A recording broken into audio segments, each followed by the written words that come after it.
What is up? Happy week, everybody. We are about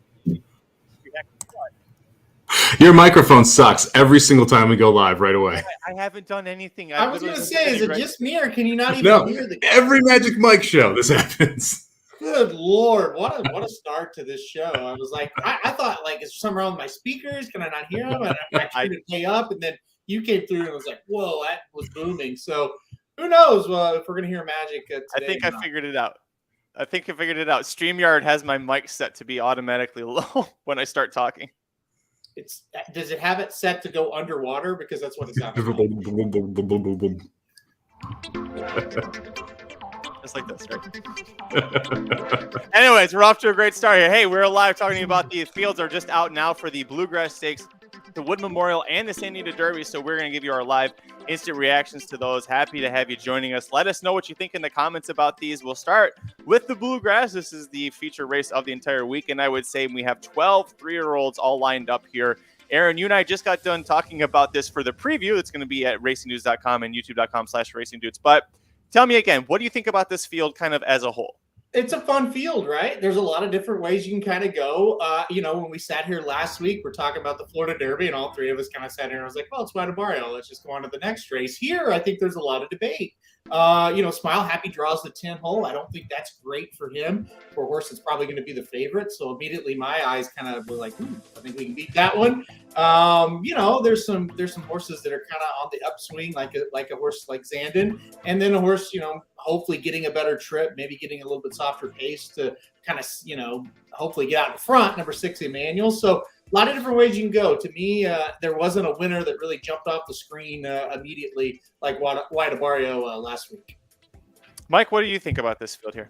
A really great betting race, and that's what I'm here for, man. That's what I live for. I like these races where I think that you can go a lot of different directions, and you can play a couple prices if you like. I think it's interesting that we have Ethereal Road in here. That horse coming in from Arkansas is going to give us a good barometer. Really, two main takeaways for me here on the Bluegrass. First off, it's the first time we're going to have what I call the conferences crossing each other. So we have Florida horses, we have New York horses, we have some of the Arkansas horses. We're going to get to see a lot of these horses face each other from different regions, which hopefully gives us a little more clarity as to what region actually is the best. Second big takeaway, Irad on Command Performance. I'm a little surprised that he shows up here versus on Mo Donegal up in the Wood. I'm a little surprised he shows up here versus Emmanuel. So Irad on Command Performance is my other big takeaway here. I think that's awfully interesting.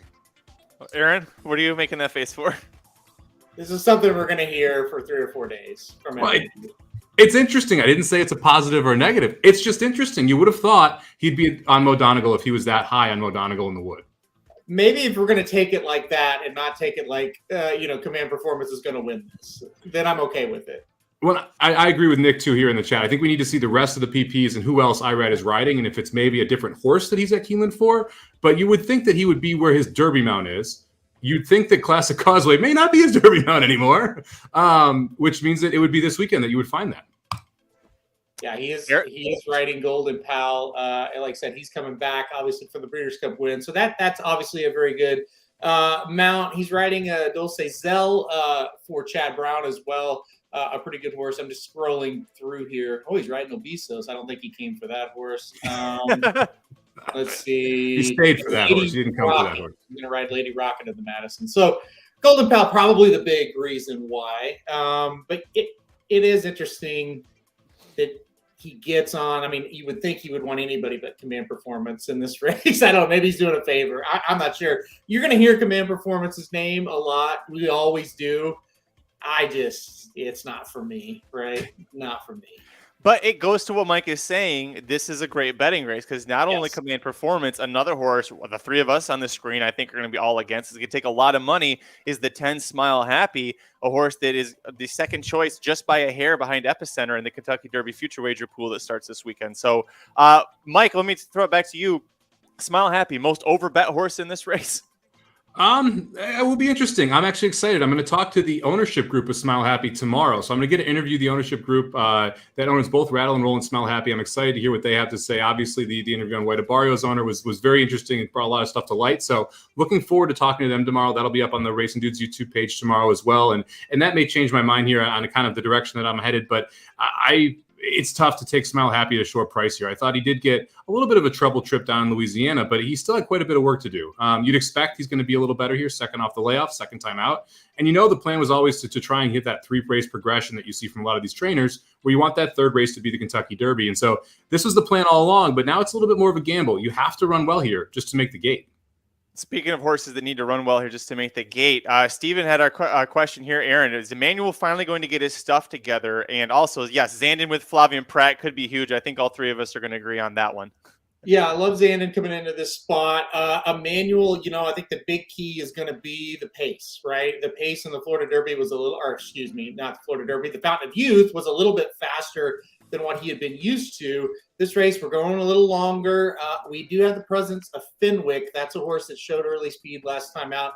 So maybe that changes things a little bit. But other than that horse, there's not a ton of speed in here. So the big key for Emmanuel, if you're a fan of his, if you think he can run his 24 and 48 and be in first or second or, just in the clear, not tucked in behind, not stuck out way wide, I think he's got a much better shot here.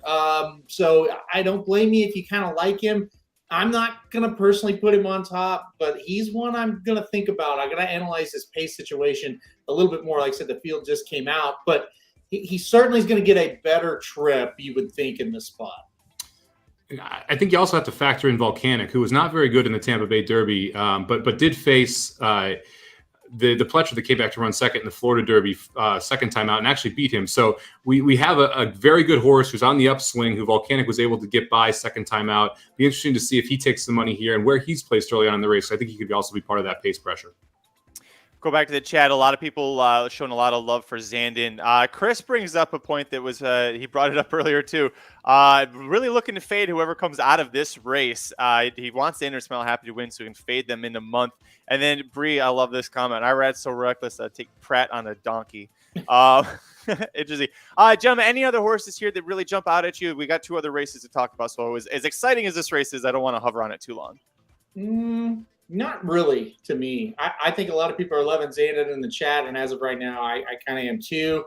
You got Rattle and Roll in here again, so hopefully he will take a lot of money again, and I know he has every time he runs. So no, I really think Zandon has got a big shot. Smile Happy definitely does have a shot. Maybe the price isn't where we wanted. Then let's just kind of analyze this pace and see who can kind of be that horse that could take him gate to wire. All right, let's talk about the Wood Memorial here. It's not going to look as beautiful because now we're stuck looking at Twitter. But here we go from Dave Grenning, the Wood Memorial Field. And I'll zoom in for you if you can see it better here. Mo Donegal on the rail, Golden Code 2, early voting 3, long-term 4, Morello 5. Skippy Longstocking and AP Secret, the two Safi Joseph horses, are 6 and 7. And then Barise, all the hopes and dreams for the Dan Waite and Michael Myers fantasy team in post 8. Aaron, what do you think about this field here? No surprises, right? This is pretty much what we expected, what people were saying, who we're going to enter, and this is pretty much what we got. I guess, from a standpoint of Mo Donegal, I want to see if he can sit a little closer than he has been. I don't think the rail draw does him any favors with that goal. To me, when you draw the rail, you either send or you kind of drop back. Well, he's kind of the candidate to drop back a little bit here. The other ones are fine. It's only an 8-horse field. I mean, even the one hole, it's not a death sentence by any means. So just no surprises here. Mike, what do you think? Be interested to see how good early voting is. Last time we saw him, he went out to the front, was able to wire a field. He's going to obviously try and go out to the front again. kind of the tale of three trips here. Early voting, Morello and Mo Donegal will be your three favorites. Early voting is going to go right to the lead. Morello wants to sit kind of mid-pack, maybe right behind early voting, and Mo Donegal's coming from the back. So I think a lot of it's just going to be the trip that they each of them get, how fast early voting has to go early, and if Mo Donegal has trouble or not, because he needs a clean run, because he's kind of that plotting one-run type horse who's going to try and grind you down. I see two people in the chat figured out what I did as I was pulling this up, is that, Rosario's not at Keeneland on Saturday, which is a big deal because he's going to be riding Morello in the Wood Memorial. Chris points out Rosario literally won all the stakes last year on Bluegrass Day. A year later, he's not there. He's at Aqueduct to ride Morello. So for either of you, does that make you kind of look at Morello and go, holy shit, this might actually be the horse that could win this race? I kind of thought, holy shit, this actually could be the horse to win this race after the Gotham. I just think he looked very, very powerful in that race. Now, the two turns is a big problem for sure, but listen, it has to be a good sign that Rosario's aboard this horse, right? I mean, it's not going to hurt at all. And Somich, he pointed it out perfectly. That's exactly what's going to happen. Early voting's going to the lead. Morello's going to sit close. He might be second. He might be third, but he's going to be within range. And then Mo Donegal's coming from the back, and they're going to turn for home, and that's how they're going to be, laid out. And may the best horse win. I mean, this race seems extremely straightforward to me in that regard. I'm not going to read too much into Rosario there. After Santana and Assassин broke up over the winter, the divorce papers just went final about a month ago. You've seen Rosario get every major horse for him. And so at this point, I think if you're Rosario, you're not going to really buck Asmussen. If he asks you to be there, you're going there regardless of what else is running on that day. So I think Asmussen and Rosario is now the new hot couple, right? They were seen in Cancun about 2 weeks ago, and they're just going to kind of stick together here. And you're going to see Rosario and all the major Asmussens moving forward. Let's move over and talk about the final race, the Grade 1 Santa Anita Derby at Santa Anita Park, of course. Just a field of 6, and there's 3 horses here that they're all from the same team, and we're on the same team before. Mike, how are we calling them? I think we should open this up to the chat because we have our own opinions, but we should open up to the chat here. I'm leaning toward Bim Yakteen horses. I think that's the best one. So the Bim Yakteens, the Tib Bath teens? I don't know. Yeah, we'll figure it out. But look, this is an interesting spot because Forbidden Kingdom draws the 3. Messier draws the 4. That means Forbidden Kingdom is probably going to be in the lead around the first turn because you're obviously Forbidden Kingdom setting. And the question is, can Messier clear him? And the answer is probably no. So the two of them are probably going to meet up early. We're going to see what they can do. I think Tavy is really the interesting one to me and what we're going to get out of him because he's the one who's the least experienced and taking the biggest step up here. And depending on how good he is, I think 4-1 is a decent price there. What do you think, Aaron? This got spicy, right? Yeah. Like, this was a 2-horse race. We all talked about it for a month, and made a great showdown. And then Taba's entered, and it's like, uh-oh. We got to go back to actually trying to analyze this race because he throws a monkey wrench into all of this. The horse has just one start. He ran off the screen. He can press Forbidden Kingdom. He actually is one that can actually go out there and run with him early. This horse is coming out in a sprint race, and now he's going a 2-turn route. He's got great speed. What he does, he's like the keg of dynamite in the race. I think we all three, I should say, kind of know what both Forbidden Kingdom and Messier can do and what they kind of want to do. Taba, it could be anything. This is very interesting. They've been hyping up Messier. Oh, he's special. He's a special horse for a long time now. And then Taba, bam, he just enters. So pretty crazy here. I thought we were calling it Yaffert horses. Was that not it? It was Yaffert and Bakhtin. Those were our two options. Okay, I think we're going to call him Yaffert for me. All right. So Yaffert has 3 entered here. He has a 2 as well. So will we see the Yaffert horses run like the Baffert horses used to and team up against the horse that's the biggest challenger? That's the question here. I mean, I would say resounding hell yeah. I mean, like you're not going to see different tactics from the Yaffert barn than you did from the Baffert barn, right? So I would expect you're going to see something similar. I think it's interesting who goes with Forbidden Kingdom because I think both Messier and Taba could both go with him. So we'll see what happens there. I'm thinking we're going to see a Yaffert exactly here, though. I think it's going to be Yaffert 1-2. Totally agree. I think when I saw Taba, I thought, yeah. They're going to team up. They're going to get to Forbidden Kingdom, and then the best horse is going to win down the stretch, one way or the other, between the 2 Yafferts. So yes, as Davey points out and Somich points out, and I will point out, I'm going Yaffert exact. And now here's the key: Which way do I go? I don't know. That's going to be the decision I'm going to have to make this afternoon. And what do you do in the multis? Do you single one Yaffert? Do you go 2 Yaffert deep? Do you go for the Yaffert 3 play? Do you play the Yaffert cold try? I mean, you got all these different options here. And I think the try is really interesting here too, because if the Yafferts team up on Forbidden Kingdom, I think Forbidden Kingdom may not run third because we haven't, like, he could just decide that it's time to throw in the anchor, put down the lawn chair, and just sit down on the far turn. And then it's anybody's race for third, and that could really spice up the try. He literally is going to have to do that, like sit down on the track, because these other 3 are horrifically bad. But, it could be a nice day at Santa Anita, and he might just want to get out the umbrella and sit in the lawn chair in the stretch if he's really tired from those other Yaffert horses. So I love the name, by the way. I'm with you. To me, you gotta try to now that Taba's in, it's like, yeah, I think Forbidden Kingdom, we can get him out of this thing. And the flip side of it, if Forbidden Kingdom wins this race, yeah, his legacy grows, so to speak, and how serious we take him for the Kentucky Derby grows, because this really should not be an easy time for Forbidden Kingdom on Saturday at all. If he wires the field, is he the favorite in the Kentucky Derby? Well, if it plays out like we think, where a Baffert's going to go with him and another Baffert's going to sit just off. Yaffert. New barn. Yaffert sits just off.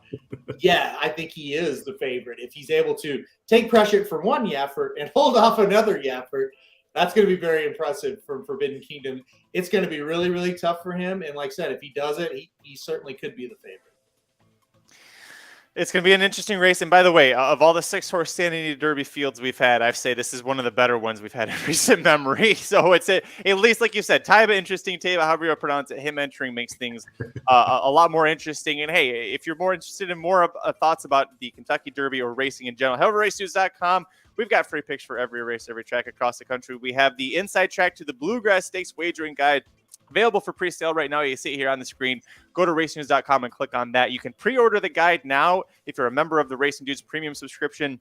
You get these included for free. So if you're interested in buying at least 2 guides over the course of a 90-day period, just go ahead and get that subscription, because these are included for free. It'll be all part of the package, and it'll make everything a lot more worthwhile. Aaron's top 5 contenders for the Kentucky Derby and Kentucky Oaks are available there, as well as at youtube.com/racingdudes. Before you go, if you can leave us a like, a thumbs up, and leave us a comment below. Tell us, what do you think about these fields? Who are your picks to win each race? For Aaron Halterman, Mike Somich, I'm Magic. Thanks so much for joining us, everybody. Stay tuned to racingnews.com and youtube.com/racingdudes. This is just the beginning. Tons of content coming your way. Thanks for joining us. This has been a presentation of RacingDudes.com, your destination for all things horse racing and sports betting.